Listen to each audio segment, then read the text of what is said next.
क्या कह रही है अंजल?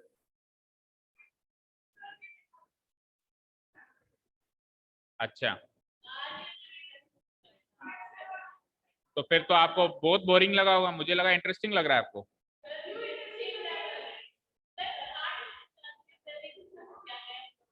चलो स्टार्ट करते हैं exercise number 15.1। Complete the following statements.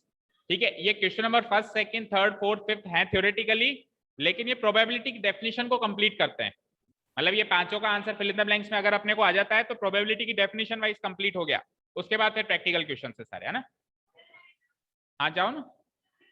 Probability of an event E plus probability of the event not E बराबर किसी इवेंट के होने की संभावना और किसी इवेंट के नहीं होने की संभावना को जोड़ दिया जाए तो आंसर क्या आता है? 1 आता है। कैसे?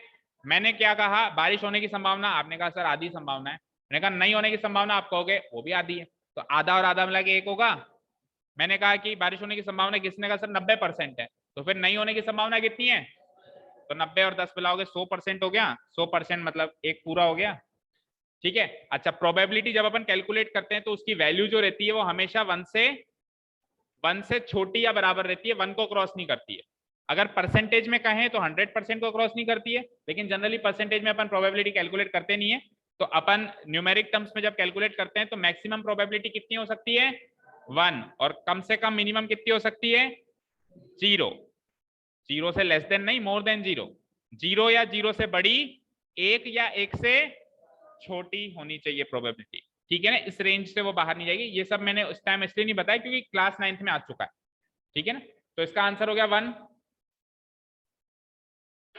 The probability of an event that can not happen, बहुत ही इजी चीज है कि ऐसा इवेंट जो हो ही नहीं सकता उसकी संभावना क्या कहोगे? 0। और ऐसे इवेंट को कहते हैं इम्पॉसिबल इवेंट। क्या कहते हैं? इम्पॉसिबल। कहते हैं ना, कई बार कोई दोस्त कहता है कि आज इस बार तो मैं क्लास में फर्स्ट आऊंगा, तो आप कहते हो इम्पॉसिबल है। कहते हो नहीं कहते हो? हाँ, तो आपको पता है कि इसकी संभावना 0 है, that means impossible. The probability of an event that is certain to happen. Certain मतलब क्या होता है? निश्चित है। एक ऐसी इवेंट की संभावना जो कि इवेंट होना निश्चित है, उसकी संभावना 1 होगी। पूरी ज्यादा से ज्यादा संभावना क्या है? मैक्सिमम संभावना क्या है? 1। कम से कम संभावना क्या है? 0। तो जो हो ही नहीं सकता इवेंट उसकी संभावना 0 हो गई, और जो 100% इवेंट होगा, हाँ, जो 100% इवेंट होगा, जैसे किसी दोस्त ने कहा कि यार इस बार मैं एग्जाम में फेल होऊंगा, आप क्या कहोगे? निश्चित है, पक्का होगा। तो आपको पता है सर्टेनिटी पूरी है, तो आप क्या डाल दोगे? प्रोबेबिलिटी 1। अच्छा, ऐसे इवेंट को क्या कहते हैं? ना, certain event. Certain event, certain event मतलब निश्चित तौर पे होने वाला इवेंट। ठीक है ना, क्लियर है? पॉसिबल वर्ड से ज्यादा मतलब क्या कहते हैं, सुटेबल वर्ड है सर्टेन इवेंट। ठीक है, चले नेक्स्ट क्वेश्चन पे। The sum of the probabilities of all the elementary events of an experiment is. देखो, एक एक्सपेरिमेंट किया हमने, उसमें जितने भी आउटकम्स थे सारे आउटकम को अपन ने अलग अलग इवेंट मान लिया। जैसे सपोज करो डाइस उछाला, तो डाइस उछाला तो 6 आउटकम्स हैं, मैंने इवेंट मान लिया इवन और ऑड। एक इवेंट मान लिया इवन नंबर, एक इवेंट मान लिया ऑड नंबर। तो इवन नंबर आने की संभावना में 2, 4, 6 की संभावना जुड़ेंगी, और ऑड नंबर आने की संभावना में 1, 3, 5 की संभावना। तो जब इवन और ऑड की संभावना को, जितने भी पॉसिबल इवेंट्स हैं सबकी संभावना को जोड़ दें तो वापस 1 बनेगा, वापस 1 बनेगा। तो ये कह रहा है कि किसी भी एक्सपेरिमेंट में उसके एलिमेंट्री इवेंट्स को जोड़ दो। एलिमेंट्री इवेंट्स मतलब उसके जितने भी आउटकम्स हैं वो सारे उसके एलिमेंट्री इवेंट्स हैं। वो सारे क्या है उसके? जैसे 1 का आना एक एलिमेंट्री इवेंट, 2 का आना दूसरा एलिमेंट्री इवेंट, 3 का आना तीसरा एलिमेंट्री इवेंट। तो सबकी संभावना को जोड़ देंगे तो वापस 1 बनेगा नहीं बनेगा? बोलो, बनेगा ना। फॉर एग्जाम्पल, एक क्लास में मान लो 50 स्टूडेंट्स, या 50 ज्यादा कहती है, 20 स्टूडेंट्स हैं। मैंने कहा किसी एक पर्टिकुलर स्टूडेंट का नाम उठाया, मैंने कहा यार इसके फर्स्ट आने के चांसेस हैं 30%। मैंने दूसरा स्टूडेंट पिक किया, मैंने कहा इसके भी 10% चांसेस है कि ये क्लास में फर्स्ट आने का, मतलब रैंक फर्स्ट आना है ना, फर्स्ट डिवीजन नहीं, फर्स्ट डिवीजन तो सारे आ जाते हैं, रैंक फर्स्ट आने की इसकी संभावना थोड़ी कम है। फिर एक तीसरा स्टूडेंट टिक किया, मैंने कहा यार इसकी तो बहुत अच्छी संभावना है 50%। तो ऐसे कर करके सबकी संभावनाएं निकाली मैंने फर्स्ट आने की। तो सबकी फर्स्ट आने की संभावनाएं जितनी भी होंगी कुल मिला के 100% के बराबर ही होंगी ना भाई। अगर मैंने इसकी 10% निकाल ली, इसकी 30% निकाली, 10 और 30 40% तो इन दोनों की हो गई। तो बची हुई अब 60% में ही डिवाइड करना पड़ेगा सबकी संभावनाओं को। तो उन सब संभावनाओं को वापस जोड़ दें तो 1 बनेगा ना, 100% बनेगा नहीं बनेगा। तो एलिमेंट्री इवेंट्स जितने भी हुए उनकी संभावना को अगेन ऐड कर दिया जाए तो answer is 1। The probability of an event greater than और equal to dash and less than और इक्वल टू, अभी बताया किसी भी इवेंट की प्रोबेबिलिटी किससे बड़ी या बराबर होती है, 0 से बड़ी या बराबर होगी। ग्रेटर देन और इक्वल टू या तो 0 से बड़ी होगी या 0 के बराबर होगी, और लेस देन इक्वल टू किससे होगी, 1। तो मैं ये लिख सकता हूं probability of an event is always greater than equal to 0 less than equal to 1। ये आप नोट्स में लिख लो नीचे। probability of an event is always greater than equal to 0 and less than equal to 1। ठीक है, 2 पॉइंट्स और लिख लो। देखो अभी ये अब इसी से रिलेटेड है, नोट डाल के लिख देते हैं इसको तो अपन। probability of an event greater than equal to 0 होती है और लेस देन इक्वल टू 1 होती है। ठीक है, और probability of P of E जब मैं लिखूंगा P ऑफ E तो इसका मतलब होगा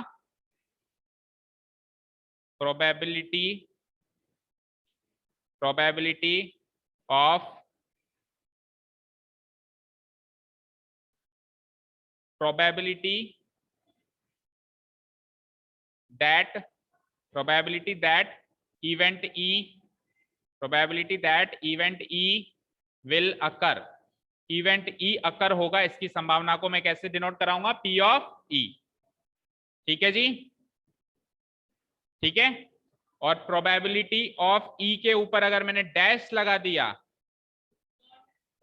तो इसको दूसरे शब्दों में कहते हैं probability of E not.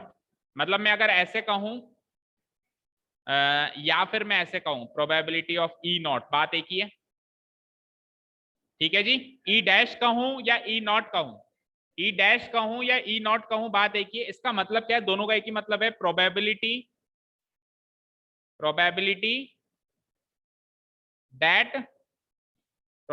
That event E will not occur. ठीक है ना, probability that event E will not occur। Clear यहां तक। इवेंट E के होने की संभावना को कैसे डिनोट कराओगे, P of E। Event E के नहीं होने की संभावना को कैसे डिनोट कराओगे, प्रोबेबिलिटी ऑफ E नॉट या फिर E डैश, और दोनों की संभावना को जोड़ दे तो क्या मिलेगा, अभी सीखा ना, क्या मिलेगा बोलो, probability of E plus probability of E dash will be equal to 1।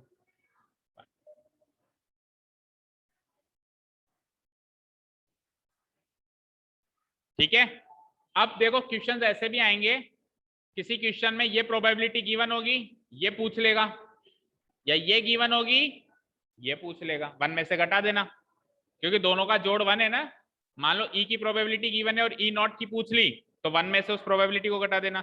E not की गिवन है और E की पूछ ली तो 1 में से E नॉट की प्रोबेबिलिटी घटा देना। जो भी गिवन है उसको 1 में से घटा के दूसरी प्रोबेबिलिटी लाई जा सकती। ठीक है, चलिए चलते हैं आगे। True false.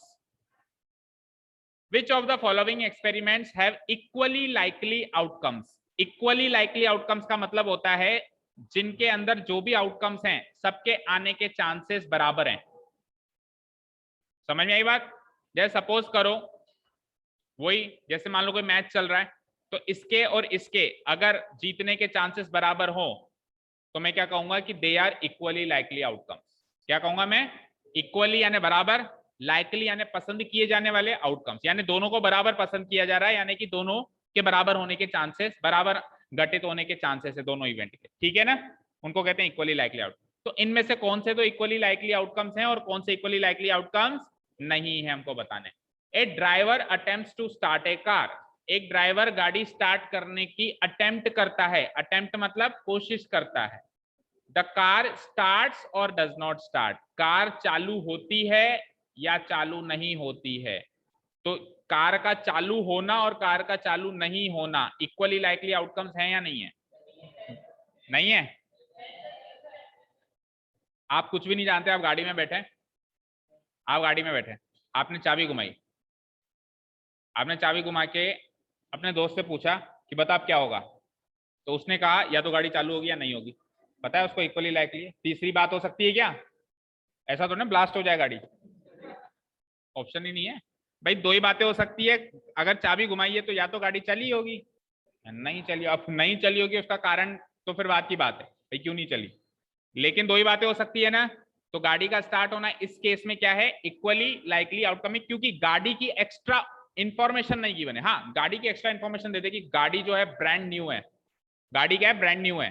तो मैं कहूंगा कि फिर तो गाड़ी के स्टार्ट होने की संभावना ज्यादा है और नहीं स्टार्ट होने की कम है। मैं कहूँ गाड़ी खटाला है तो गाड़ी के स्टार्ट होने नहीं होने की संभावना ज्यादा है, लेकिन ऐसी कोई इंफॉर्मेशन नहीं है ना। जब इंफॉर्मेशन ही गिवन नहीं है, जितनी नॉलेज गिवन है उस हिसाब से तो गाड़ी या तो स्टार्ट होगी या नहीं होगी। तो मैं कह दूंगा कि yes yes these are equally likely outcomes, yes these are equally likely outcomes, yes these are equally likely outcomes. क्या? अच्छा ये बॉटल आपकी? आजकल आप भी गर्म पानी शुरू कर दी? वही मैं सोचू आज मैं लाया नहीं था, किसकी पड़ी है। हाँ second, a player attempts to shoot a basketball, एक प्लेयर बास्केटबॉल शूट करने की कोशिश करता है। अब अगेन देखो प्लेयर के बारे में इंफॉर्मेशन नहीं है कि प्लेयर बास्केटबॉल का अच्छा प्लेयर है या कि बुरा प्लेयर है, आपको सिंपली कह दिया प्लेयर। तो फिर दो इक्वली चांसेस है, या तो बास्केटबॉल शूट होगा या नहीं होगा। अब प्लेयर के बारे में इंफॉर्मेशन और दो तो फिर हम आगे बताएं भी आगे फिर जब चांसेस शूट होने के ज्यादा हैं या शूट ना होने के ज्यादा हैं। ठीक है, तो इसमें भी क्या कह देंगे हम? Yes these are equally likely outcomes। ठीक है, a trial is made to answer a true false question, एक ट्रायल किया गया, ट्रायल मतलब वही एक तरीके से एक्सपेरिमेंट कह सकते हो, ट्रायल किया गया कि ट्रू फॉल्स के क्वेश्चन का आंसर देते हैं। तो आंसर या तो सही निकला होगा, आपने ट्रू दिया तो ट्रू देने के बाद भी या तो वो ट्रू सही है या गलत है, आपने फॉल्स दिया तो भी वो फॉल्स आंसर भी या तो सही है या गलत है। तीसरी चीज हो सकती है कि सर आधा सही आधा गलत है। सब्जेक्टिव क्वेश्चन में तो हो सकता है उसने ट्रू फॉल्स कहा है, उसने क्या कहा है? True false. अगर ये सब्जेक्टिव क्वेश्चन होता तो अब तो आधा से आधा गलत भी हो सकता है, 30% सही 70% गलत भी हो सकता है, 60% गलत 40% सही भी हो सकता, कुछ भी हो सकता है। तो फिर तो इक्वली लाइकली आउटकम नहीं होते। लेकिन ट्रू फॉल्स का क्वेश्चन है तो अब तो दो ही ऑप्शन है, या तो सही या गलत। बताओ तीसरी कोई चीज हो सकती है क्या? क्या? नहीं, एक आंसर देना है ना। द आंसर आपने अटेम्प्ट किया ट्रू फॉल्स क्वेश्चन का, तो अब एक ही आंसर भर के आओगे, तो या तो वो सही होगा या फिर गलत हो। Yes these are equally likely outcomes. A baby is born, it is a boy और गर्ल। बताओ, एक बेबी बॉर्न होता है तो या तो लड़का है या लड़की है। हाँ बताओ इसका आंसर देखो पीछे एक बार, वही देख रहा हूं, वही देख रहा हूं, मैं भी वही देख रहा हूं। केवल और केवल थर्ड और फोर्थ इक्वली लाइकली और फर्स्ट और सेकंड नहीं है। बताओ क्यों? क्योंकि देखो इसकी डेफिनेशन के अकॉर्डिंग इक्वली लाइकली आउटकम्स वो हैं जिसमें केवल दो ही एलिमेंट्री इवेंट्स हैं, केवल दो ही एलिमेंट्री इवेंट्स हैं। जैसे कॉइन को उछाला तो दो ही एलिमेंट्री इवेंट्स हैं, हेड या टेल, हेड या टेल। ट्रू फॉल्स का आंसर दिया तो दो ही एलिमेंट्री इवेंट है, हेड या टेल। लेकिन जिसमें ज्यादा एलिमेंट्री इवेंट्स पॉसिबल है उसको इक्वली लाइकली नहीं मान रहा। यानी कि जो बात अपन कह रहे थे ना कि गाड़ी खटाला है या क्या, या प्लेयर अच्छा है या क्या, उसको भी इसने कंसीडर किया है। तो हम क्या करेंगे, जिसमें आंसर्स दो हैं वो तो इक्वली लाइकली आउटकम है, जिसमें आंसर्स दो से ज्यादा हैं उसमें इक्वली लाइकली आउटकम्स नहीं है। तो देखो a trial is made to answer a true false question, तो ट्रू फॉल्स क्वेश्चन का आंसर दो ही है, आंसर या तो करेक्ट है या गलत है। आप ऐसे तो नहीं लिख सकते कि ट्रू और false, may be true may be false, ऐसे लिख ही नहीं सकते, ठीक है ना। अभी मैंने सब्जेक्ट मैंने कहा डिफाइन प्रोबेबिलिटी, तो डिफाइन प्रोबेबिलिटी आपने एक लाइन का आंसर लिखा, हो सकता है उसका 50% सही हो, 50% गलत हो, 30% सही हो, 70% गलत हो, तो वहां पे सही गलत के इक्वली चांसेस नहीं है, लेकिन ट्रू फॉल्स के तो इक्वली चांसेस ही हैं, और उसी तरीके से बेबी इज बॉर्न तो बॉय और गर्ल के भी इक्वली चांसेस ही हैं, ठीक है ना, क्लियर है। तो दो ऊपर के दो को मत मानो इक्वली, अच्छा इसका एक्सप्लेन भी करना पड़ेगा, क्यों एक्सप्लेन करना पड़ेगा क्यों, तो आप लिखोगे because we do not have the knowledge of the car, है ना, we do not have the knowledge of the, या we do not have the knowledge of the condition of the car, the whether the car is brand new और it is old. अरे MCQ की बात ही नहीं कर रहे, MCQ pattern को भी एक बार साइड में छोड़ो, अभी अपन जनरल अंडरस्टैंडिंग की बात कर रहे हैं ना, ठीक है ना, क्लियर है।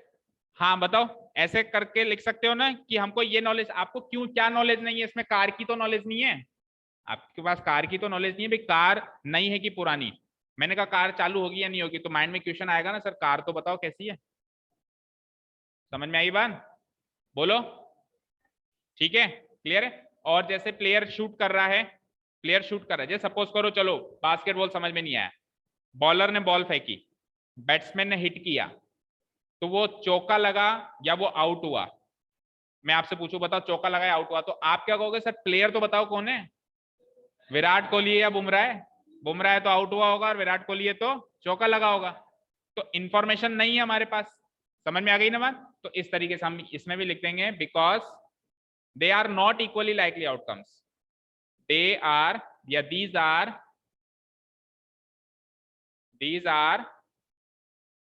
Not equally likely outcomes because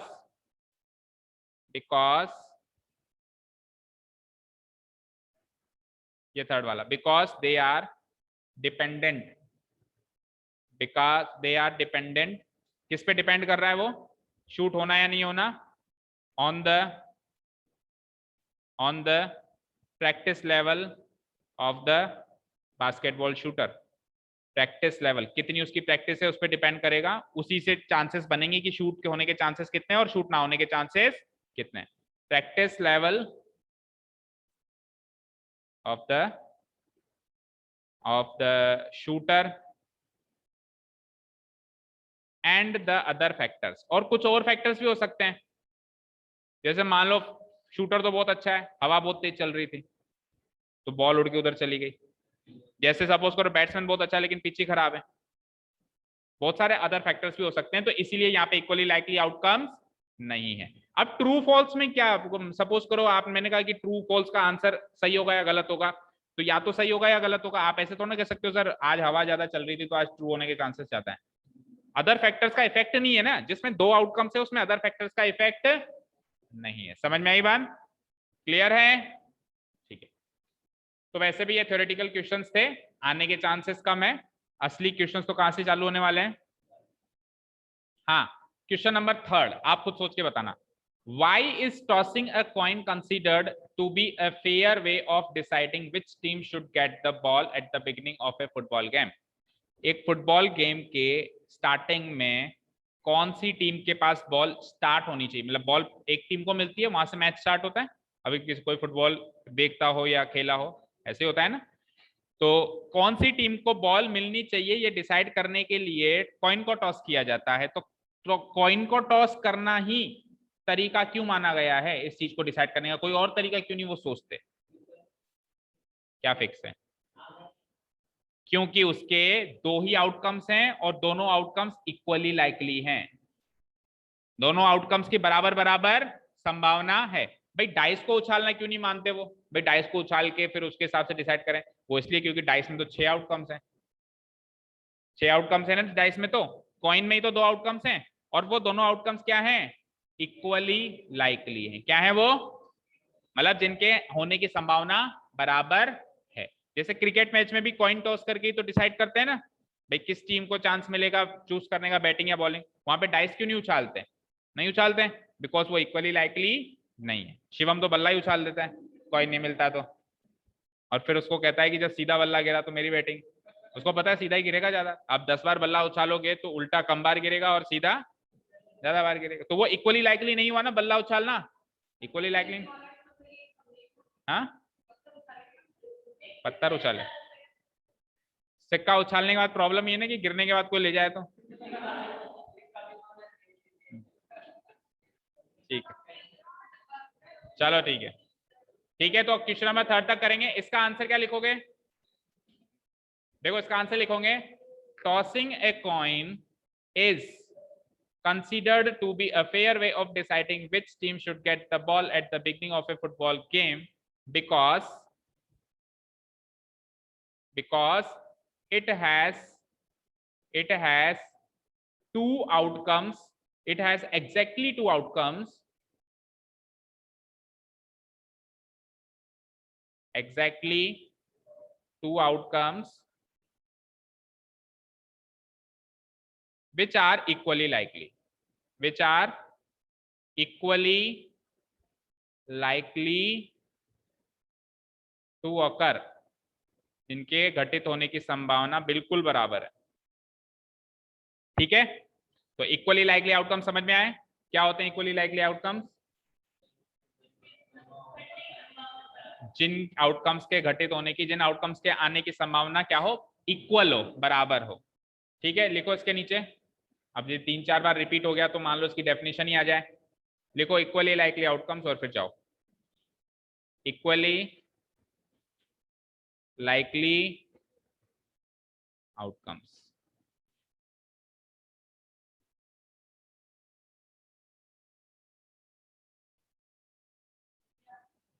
ठीक है ना, equally likely outcomes are the outcomes are the outcomes of an experiment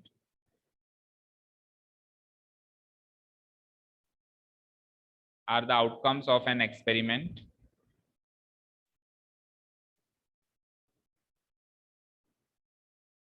equally likely outcomes are the outcomes of an experiment which have equal probability, which have equal probability of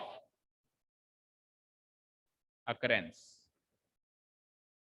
which have equal probability of occurrence। समझ में आया ना भाई true false वाली चीज?